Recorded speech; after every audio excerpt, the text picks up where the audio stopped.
어려운 철학책을 한 글자 한 글자, 한 문장 한 문장 함께 읽으면서 설명해 드립니다. 안녕하세요. 철학책을 강독해 주는 남자 철강남입니다.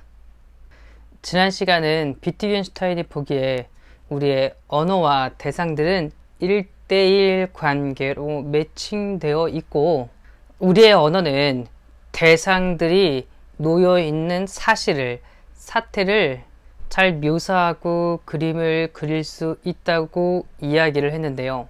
이 언어와 그림의 관계를 표현한 내용들을 계속해서 한번 읽으면서 알아가 보도록 하죠. 우리가 함께 읽을 곳은 26쪽 2.18 명제부터입니다. 모든 그림이 그 형식이 어떠하건 아무튼 현실을 모사할 수 있기 위해 현실과 공유해야 하는 것은 논리적 형식, 즉 현실의 형식이다. 모사 형식이 논리적 형식이면 그 그림은 논리적 그림이라고 불린다. 모든 그림은 또한 논리적 그림이기도 하다. 그에 반해서 예컨대 모든 그림이 공간적 그림인 것은 아니다. 논리적 그림은 세계를 모사할 수 있다. 여기서 비트겐슈타인이 그림이라고 하는 것은 우리가 예술로, 미술로 표현하는 그런 그림을 이야기하는 것이 아니죠.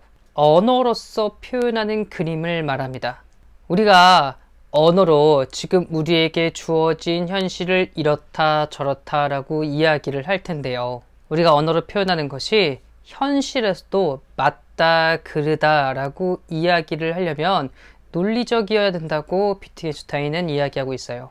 즉 언어로서 그릴 수 있는 그림이 현실하고 공유할 수 있는 것, 상반할 수 있는 것은 논리적 형식이라고 비트겐슈타인은 말합니다.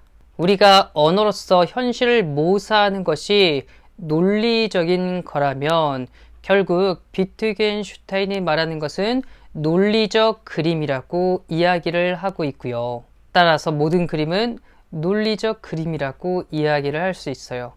여기에서 괄호로 비트겐슈타인이 보충 설명을 합니다.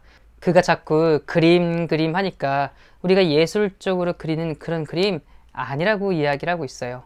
일반적인 예술의 그 그림은 초현실주의나 입체파, 인상파 등등에서 현실을 있는 그대로 그리거나 현실을 있는 그대로 따와서 조형물을 만들거나 하지 않잖아요. 그러므로 비트겐슈타인이 보기에 세계를 모사할 수 있는 것은 논리적 그림으로서만 모사할 수 있다라고 이야기를 하고 있네요. 2.2 그림은 모사된 것과 모사의 논리적 형식을 공유한다.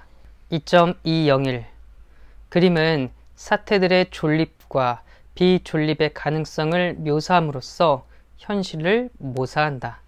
2.202 그림은 논리적 공간 속에 들어있는 가능한 하나의 상황을 묘사한다.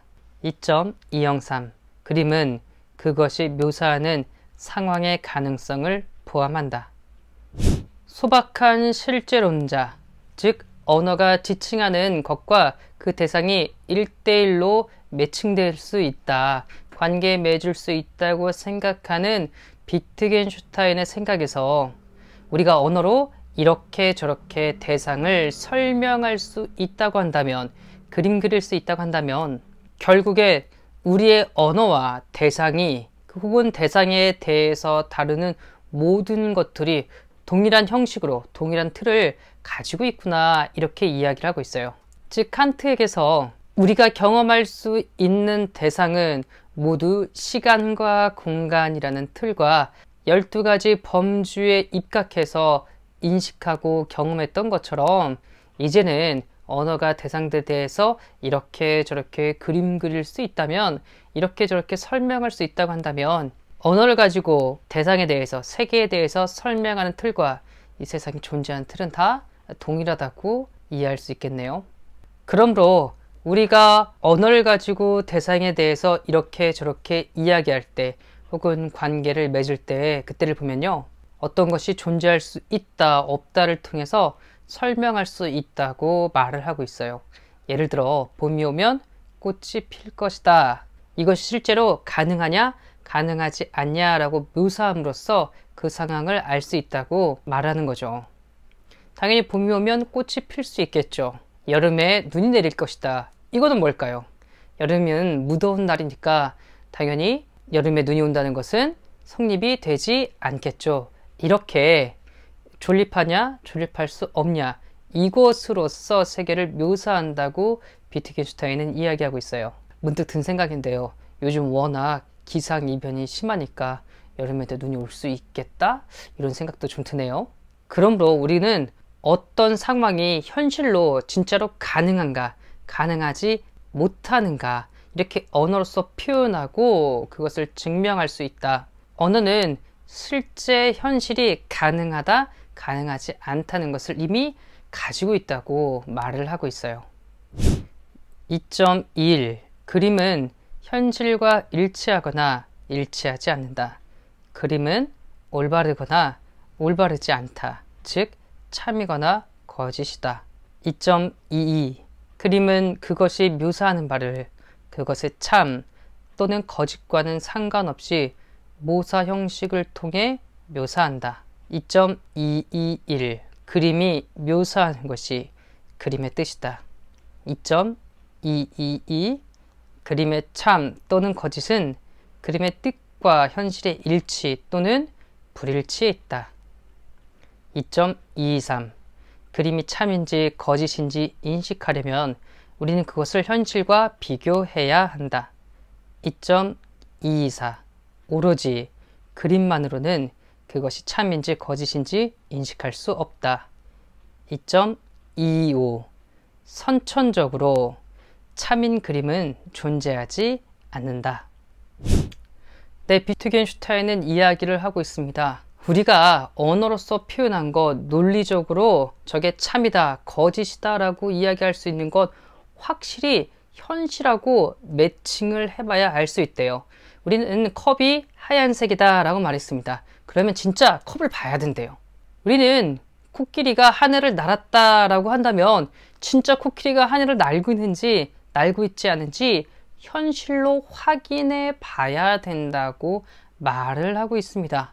즉 우리가 언어로 무엇인가를 표현했습니다. 현실에 대해서 이러쿵저러쿵 이야기를 했어요. 즉 비트겐슈타인의 용어를 가지고 말하자면 그림을 그렸어요.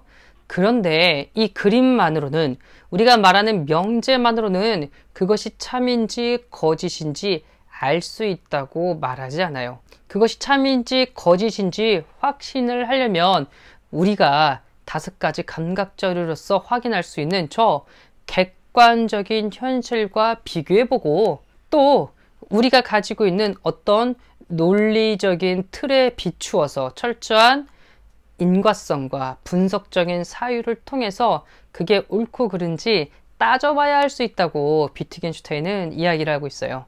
그러므로 현실과 관계 맺지 않은 상태에서 나오는 그런 명제나 언어는 우리에게 참인지 거짓인지 진리인지 아니면 사이비 논리인지 명확하게 이야기해 주지 않는다. 그러므로 명제만 가지고서는 애초에 그 자체가 선천적으로 참인 것은 존재하지 않는다고 비트겐슈타인은 이야기하고 있네요. 그러므로 비트겐슈타인이 보기에 우리가 생각하고 사유하는 것은 모두 언어를 통해서 가능하지만 이것은 철저하게 현실과 비추어 봐서 아니면 논리적으로 검증하고 따져봐서 그것이 참인지 거짓인지 분명히 밝혀질 때 그때만 그 명제가 그 논리와 그 이야기들이 사실인지 거짓인지 알 수 있다고 말을 하고 있네요.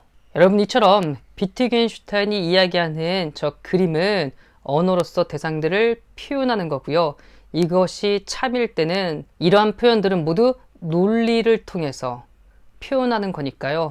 여러분이 헷갈려 하지 마시고 진짜 그림을 그린다 이런 거 아니니까요. 잘 이해하고 파악하면서 읽으시길 바라겠습니다. 오늘도 이 어려운 철학책을 저와 함께 읽느라고 너무나도 수고하고 애쓰셨습니다. 감사합니다.